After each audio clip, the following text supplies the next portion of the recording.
علیکم السلام ورحمۃ آپ کا اللہ۔ سب سے پہلے تو ہم شکریہ ادا کرتے ہیں جو آپ کا قیمتی وقت دیا، آپ کو کافی مونیٹائزیشن وغیرہ رہتے ہیں۔ تو آپ سے یہ سوال ہے کہ ہمارا عید موبائلہ کے بارے میں پبلک کو تھوڑا سا انفارمیشن دیجیے، اور اس کے اعمال کیا ہے، اس کی نماز وغیرہ ہے عید موبائلہ کے لیے، اس کے بارے میں بتائیں۔ اعوذ باللہ من الشیطان اللعین الرجیم، بسم اللہ الرحمن الرحیم، الحمد لأہلہ والصلاة والسلام علی اہلہا، اما بعد، فقد قال اللہ الحکیم فی القرآن الکریم وهو اصدق الصادقین وقول الحق۔ بسم اللہ الرحمن الرحیم، فمن حاجک فیہ من بعد ما جاءک من العلم فقل تعالوا ندعو ابناءنا وابناءکم ونساءنا ونساءکم وانفسنا وانفسکم ثم نبتہل فنجعل لعنۃ اللہ علی الکاذبین، صدق اللہ العلی العظیم۔ السلام علیکم ورحمۃ اللہ وبرکاتہ۔ آپ تمام کی خدمت میں بعد سلام مبارکباد و تہنیت پیش کرتے ہیں عید مباہلہ کی۔ مبارکباد و تہنیت آپ کی خدمت میں، آپ کے ناظرین کی خدمت میں عرض تہنیت ہے۔ جیسا کہ آپ نے سوال کیا کہ عید مباہلہ کی فضیلت کیا ہے، یا عید مباہلہ کے اعمال، کیا عید مباہلہ کے دن بھی اعمال ہیں؟ تو یقیناً عید مباہلہ بہت بڑی عید ہے، کیونکہ یہ اہل بیت علیہم السلام نے عیسائیوں پر فتح حاصل کی تھی، تو اتنا بڑا دن ہے۔ اور یہ تلوار اور نیزے اور بھالے سے لڑی جانے والی جنگ نہیں ہے، بلکہ یہ کردار کی جنگ تھی۔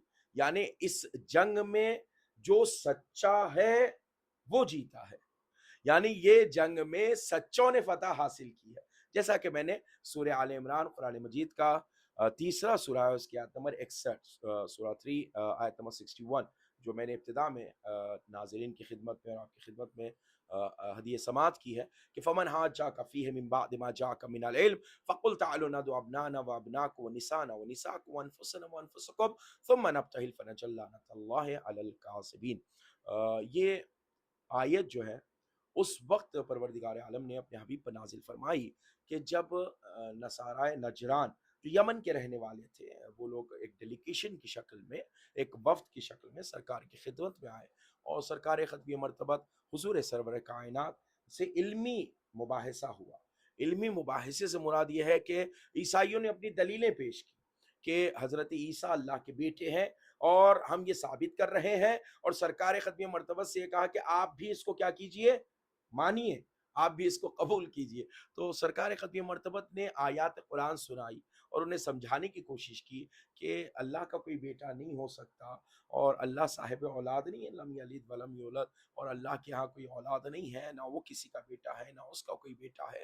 اسی طرح حضرت عیسیٰ بھی کسی کے بیٹے نہیں ہو سکتے، اور آیت ان کے سامنے یہ تلاوت کی کہ ان مثل عیسیٰ عند اللہ کمثل آدم خلقہ من تراب ثم قال له کن فیکون، کہ عیسیٰ کی مثال اللہ کے نزدیک آدم جیسی ہے، جیسے پروردگار عالم نے آدم کو مٹی سے پیدا کیا، اسی طریقے سے حضرت عیسیٰ کو بھی مٹی سے پیدا کیا، اور وہ کہتا ہے شے وجود میں آ جاتی ہے۔ یہاں پہ سرکار ختم مرتبت نے عیسائیوں کے ذہنوں کو جھجوڑا کہ تم اگر حضرت عیسیٰ کو اللہ کا بیٹا کہنا چاہتے ہو تو سب سے پہلے تمہیں جناب آدم کو اللہ کا بیٹا کہنا چاہیے۔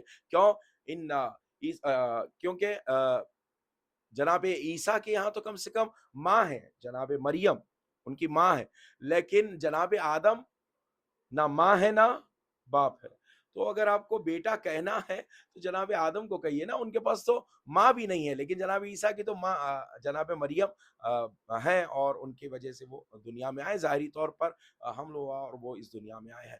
تو اس طریقے کی دلیلیں دی، لیکن وہ کٹ حجتی کرنے لگے اور کہنے لگے کہ نہیں، آپ مانیے اور آپ تسلیم کیجیے، آپ قبول کیجیے۔ تو سرکار ختمی مرتبت نے جب دلائل پیش کر دی اور ان کے سامنے تمام تر باتوں کو رکھ دیا اور وضاحت کر دی، تو تب پروردگار عالم نے اس آیت کو نازل فرمایا فمن حاجاک فیہ من بعد ما جاءک من العلم۔ اے رسول، علم آنے کے باوجود بھی یہ نہیں مان رہے ہیں، یہ تسلیم نہیں کر رہے ہیں، یہ قبول نہیں کر رہے ہیں، تو اب آپ ان سے کہہ دیجئے کہ یہ اپنے بیٹوں کو لائیں، ہم اپنے بیٹوں کو لائیں، یہ اپنی عورتوں کو لائیں، ہم اپنی عورتوں کو لائیں، یہ اپنے نفسوں کو لائیں، ہم اپنے نفسوں کو لائیں، اس کے بعد مباہلہ ہوگا۔ اب مباہلہ کیا ہے؟ کہتے ہیں مباہلہ میں ایک دوسرے کے لیے اللہ کی بارگاہ میں رجوع کرنا اور نفرین کا اظہار کرنا، اور جو اس میں جھوٹا ہوگا اس پر اللہ کی لعنت ہوگی، اسے کہتے ہیں مباہلہ۔ اسے کہتے ہیں مباہلہ. یعنی دو گروہ آئیں گے, ایک گروہ اپنے آپ کو سچا ثابت کرے گا, وہ حق پر ہوگا, اور جو باطل پر ہوگا اس پر اللہ کی لعنت. تو یہ کردار کی جنگ ہے, یہ زبان کی جنگ ہے, یہ تلوار اور نیزے سے لڑی جانے والی جنگ نہیں ہے. تو یہ عید ہر اعتبار سے امپورٹنٹ ہے.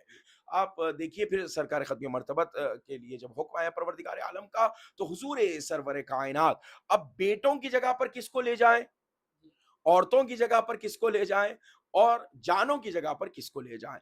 تو شیعہ سنی مفسرین نے اس آیت کی تفسیر بیان کرتے ہوئے لکھا کہ سرکار ختمی مرتبت نے بیٹوں کی جگہ پر امام حسن امام حسین کو اپنے ہمراہ لیا, خواتین کی جگہ پر جناب زہرا سلام اللہ علیہا کو اپنے ہمراہ لیا, اور انفسنا و انفسکم, تم اپنے نفسوں کو لاؤ, ہم اپنے نفسوں کو لائیں گے, علی مرتضیٰ کو اپنے ہمراہ لیا. اس کا مطلب یہ ہے کہ سرکار ختمی مرتبت نے یہ واضح کر دیا کہ میں انہیں اپنے ہمراہ لا رہا ہوں, میں انہیں اپنے ہمراہ لا رہا ہوں کہ ان سے سچے روئے زمین پہ نہیں ہے, ان سے سچے یعنی ان جیسے کوئی روئے زمین پر ہی نہیں ہے. اور امام حسن امام حسین علیہ السلام کا سن کیا ہے, 7 سال 8 سال کا سن ہے.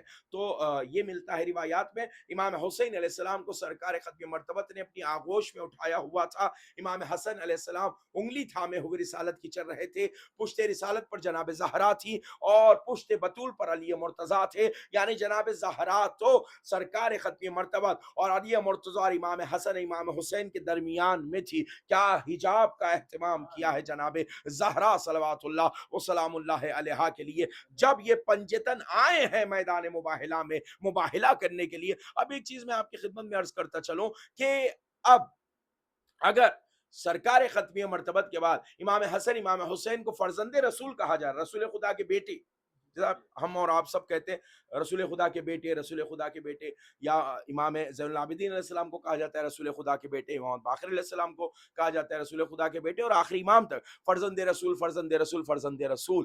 تو فرزند رسول اور رسول خدا کے بیٹے کہنا یہ ہم نے اور آپ نے نہیں کہا ہے, بلکہ سورہ آل عمران کی آیت نمبر 61 میں پروردگار عالم نے ارشاد فرمایا تم اپنے بیٹوں کو لاؤ ہم اپنے بیٹوں کو لائیں گے. تو رسول خدا بیٹوں کی جگہ پر کس کو لے گئے, امام حسن امام حسین کو. تو امام حسن امام حسین کو فرزند رسول کسی راوی نے نہیں کہا, کسی محدث نے نہیں کہا, کسی عالم نے نہیں کہا, کسی مفتی نے نہیں کہا, بلکہ پروردگار عالم نے کہا ابنانا و ابناکم, اور رسول خدا اپنے بیٹے بنا کر جسے لے گئے وہ امام حسن امام حسین ہے. تو امام حسن امام حسین کو فرزند رسول کہنا قرآن سے ثابت ہے, قرآن نے انہیں فرزند رسول کہہ دیا, قرآن نے انہیں رسول خدا کا بیٹا کہہ دیا. جب آئے تو عیسائیوں کے سب سے بڑے عالم نے دیکھا, اس کے بعد کہتا ہے کہ میں ایسے چہرے دیکھ رہا ہوں, اگر یہ بد دعا کے لیے ہاتھ اٹھا دیں تو روئے زمین پر ایک عیسائی بھی باقی نہیں رہے گا,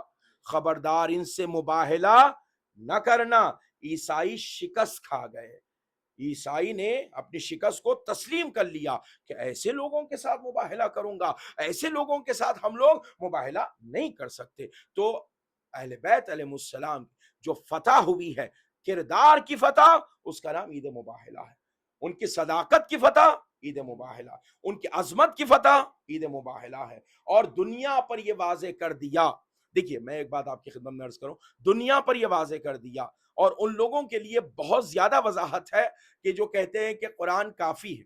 اگر قرآن کافی ہوتا تو سرکار ختم مرتبہ عیسائیوں کے سامنے قرآن پڑھ پڑھ کے سنا رہے تھے نا. تو پروردگار عالم کو کہنا چاہیے تھا کہ بھائی قرآن سنا رہے ہیں, قرآن پڑھ پڑھ کے سنا رہے ہیں, تو قرآن کافی ہے, قرآن پڑھ پڑھ کے سنا رہے, قرآن کافی ہے. آپ ان سے کہہ دیجئے نہ مانتے نہ مانے, ہم کو جو پہنچانا تھا ہم نے پہنچا دیا. تو پروردگار عالم نے واضح کیا کہ اگر قرآن صرف کافی ہو جاتا تو ہم عیسائیوں سے کہتے ہمارے رسول نے قرآن سنا دیا, اب آپ اس پر عمل کریے یا عمل نہ کریے. لیکن قرآن اس وقت تک کافی نہیں جب تک اہل بیت ساتھ نہ ہو. اگر اہل بیت مباہلہ میں نہیں آتے تو تب یہ کہنا صحیح ہو جاتا قرآن کافی ہے. اہل بیت کا آنا اس بات کی دلیل ہے کہ قرآن ہر جگہ پر کافی نہیں ہے. تو یہ مباہلہ کا کانسیپٹ ہے. اور عید مباہلہ کی شب یعنی آج کی شب 23 ذی الحجہ وہ رات ہے کہ جس رات میں آیت تطہیر کا نزول ہوا.